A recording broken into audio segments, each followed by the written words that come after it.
Morning, ladies and gentlemen, I'm meadsyreplays. Welcome back to the channel, and we are revisiting a tank that was I caused a bit of upset,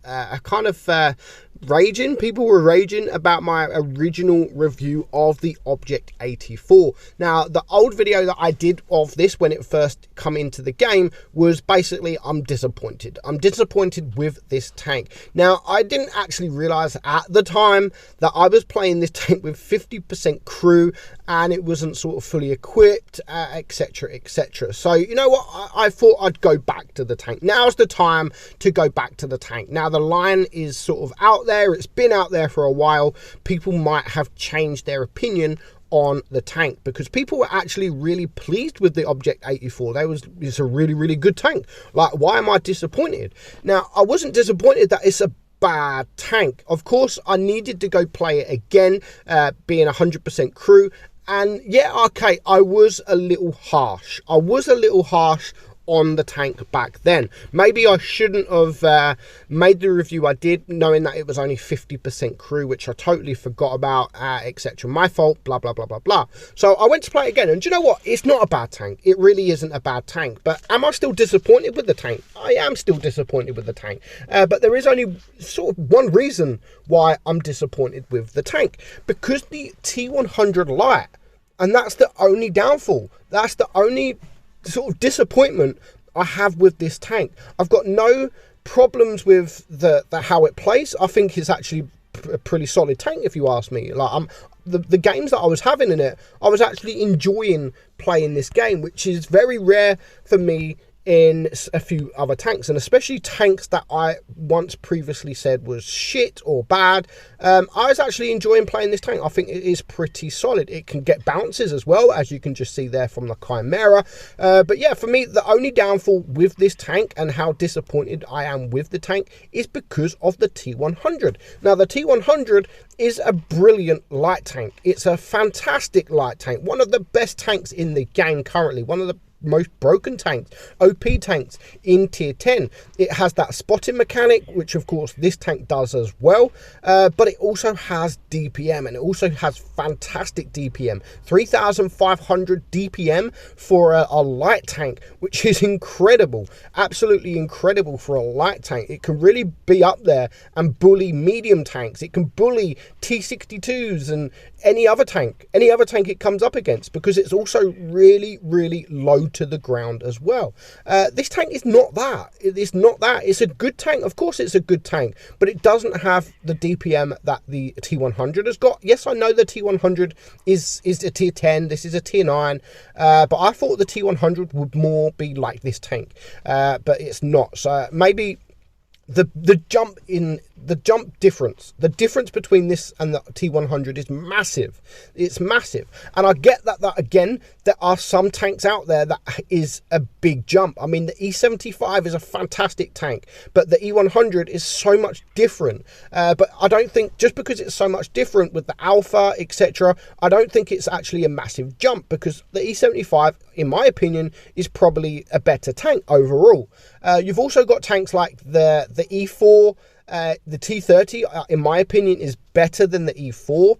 Other than that, there's not too many tanks out there that has a massive jump, massive difference between the tier 9 and the tier 10. You've got the Centurion 7.1, and then you've got the FV4202, which the Centurion is probably better than the FV4202, especially as it plays against tier 8 tanks as well. So for me, I just think that this is a massive jump between this and the T100, but that doesn't mean that this is a bad tank, because it really isn't a bad tank. You can see here, you can get bounces in this tank. The armor profile is quite solid for a light tank, which we are going to look at the stats just after this game. Sorry about my screen there. Temperature's too high. Yes, it's very hot in my car, and the temperature goes, the screen goes a bit dark. I don't think you can notice the screen, but I think you would have just got that notification. So with it being a light tank, you need to use it as a light tank. You need to get out of there. You need to spot your tanks, and you need to sort of reevaluate what you're going to do. Now, we was lucky this game. I'm going to completely ignore them two. I don't need to go for them two, because we are now winning on supremacy 30 points, and we do win. But we still managed to pick up 3,200 damage just because we managed to get out of the situation we was earlier. Now, just give me a second because I need to just get rid of this just to up my screen a little bit. So yeah, I mean, we still pulled it off. We still pulled off a win there. The Camp Pouncer did his job. The KPF, sorry, did his job as well. Now, just get off this. So stat-wise, I mean, let's look at the stats on this tank. Hit points 1,600, not a lot, to be honest. Not a lot at all for a tier 9 tank. Doesn't have much armor, 90 on your turret, 100 on your hull. But again, angling, you will get some auto bounces with this tank. Now, the DPM, 2,600. Now, that is, considering the tier 10 version is 3,500, that is a massive difference with DPM. Reload is 7 seconds, penetration 230 and 297 on your HE. So yeah, penetration is okay, but that is, well, it's not the best, but that is with me running calibrated shells because I think it needs calibrated shells. DPM without that, I mean, 196 extra, which is 2,700. But if you run it with the rammer, your penetration is actually quite low. I think it's quite low at just 270, which I suppose isn't bad, but the AP only 219. So when you're up against tier 10s, you will really struggle with the penetration on this. Only has 5 degrees of gun depression as well. Aim time is still good as well. It's okay at 3.1. Dispersion, not great at 0.322, but it does go 65 kilometers per hour.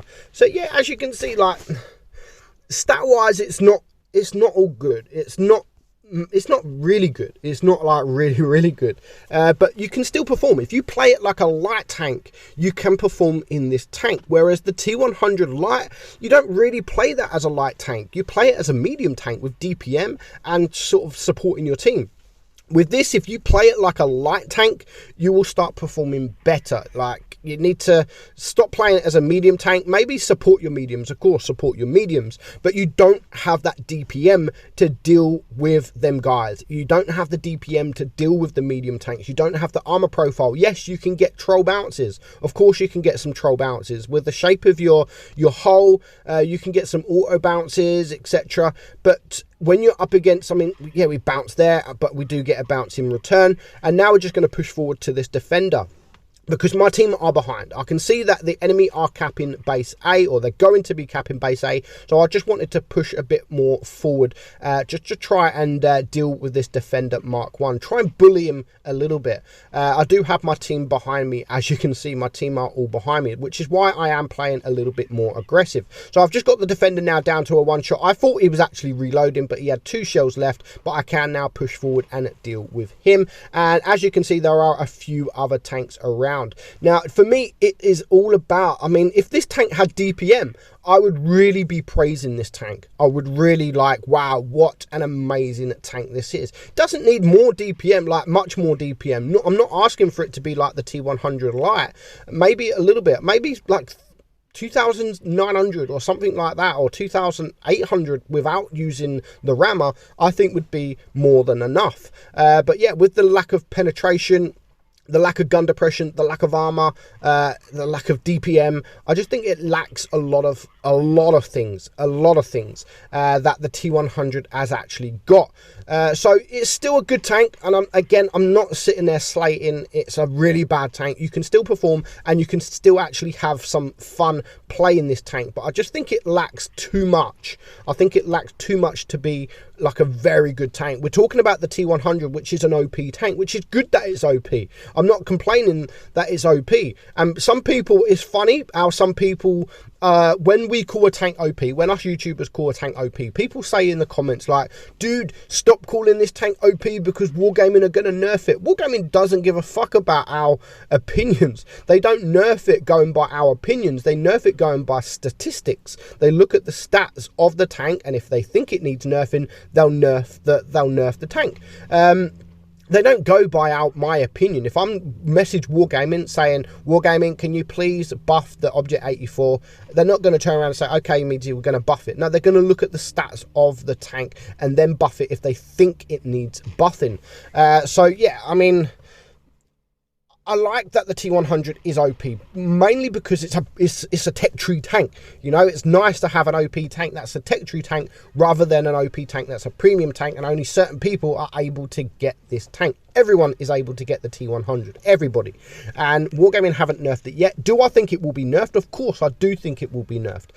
So, Object 84 is not overpowered. Compared to the T100, it is not overpowered, and it is fairly balanced. But I just think the difference, unless they're going to nerf the T100 like massively, then yeah, I mean, this will be okay. It's still a good tank, as you can see. You can still perform. It still has everything that you need for a light tank. Light tanks are not supposed to be excuse me, light tanks are not supposed to have DPM or anything like that, but the T100 literally has everything. It has absolutely everything. So I just think I am disappointed with the tank, not because it's a bad tank, only because it's a massive difference between this and the T100. So, but other than that, I still enjoy playing the tank. I do still enjoy playing the tank. So I was wrong with my initial review.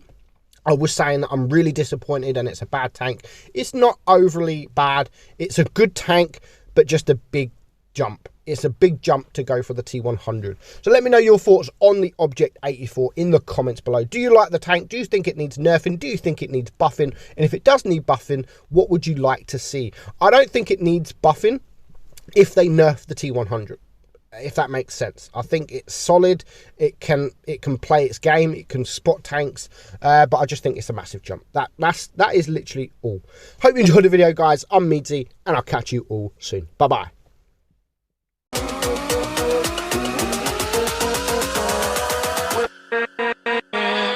With